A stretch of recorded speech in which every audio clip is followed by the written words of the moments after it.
So the recent DOJ Inspector General report exposed numerous flaws and potential abuses with the FISA surveillance system and how it was used against former Trump associate Carter Page. Well, now it's time to reauthorize specific portions of the law, and there is, as Leland talked about, some bipartisan pushback to doing that without serious reform. So why now?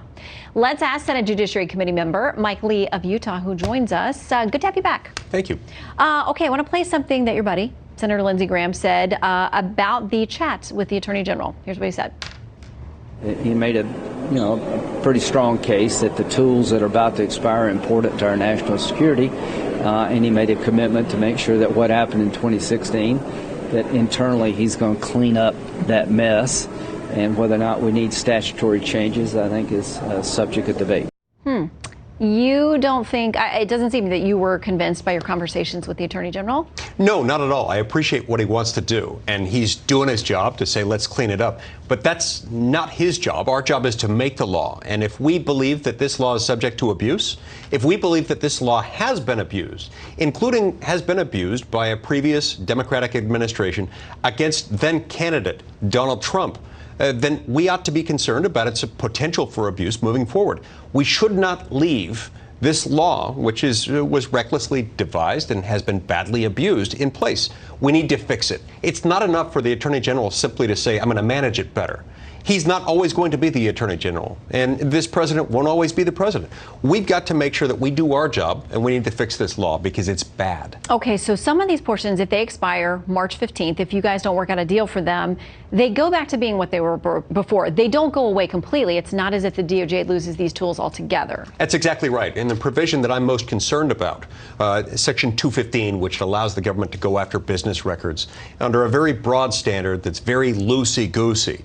That would simply go back to its earlier version, which was a little bit narrower and therefore less subject to abuse. That is a risk I'm willing to take. And in fact, we'd be much better off with that language or with other reforms. Okay, Republican senators and the ACLU don't often find themselves on the same side. Occasionally on these issues you do. They wrote a letter to the Senate Judiciary, to you guys back in December, and said the IG report, this Horowitz report that talked about the 17 instances of people making mistakes, whether they were intentional or not, they were significant. They say the IG report should serve as a wake-up call and prompt urgent action from Congress to reform our intelligence laws and practices. That's what you're trying to do. But we continue to hear from the other side, the government needs to be able to go after bad guys. Yeah, they need these tools. Always the argument. And we have to remember, the whole point of having a constitution is to limit the power of government. So they're always going to say, give us more power or let us reform it. We just need to have the right people in charge of it. That's what they've been telling us for more than 10 years, for the better part of 2 decades, Shannon.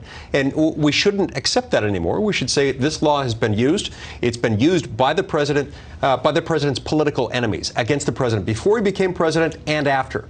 We shouldn't allow this to continue. We shouldn't allow these provisions to be reauthorized without substantial reforms. Carter Page was the subject of a lot of this trouble. He and the Washington Times told them, I think there's a lot of bad actors who deserve accountability. It's the number one question I get when you guys come on or when Senator Graham talks about this. Will there be any accountability? Yes, there will be accountability, but where that accountability starts is with us changing the law. The best way to ensure that there's no true accountability on the part of government is to leave intact those provisions of law that have been badly abused. We've got to fix it. Okay, well, we'll watch as March 15th, that deadline is looming. Good to have you. Thanks for coming in.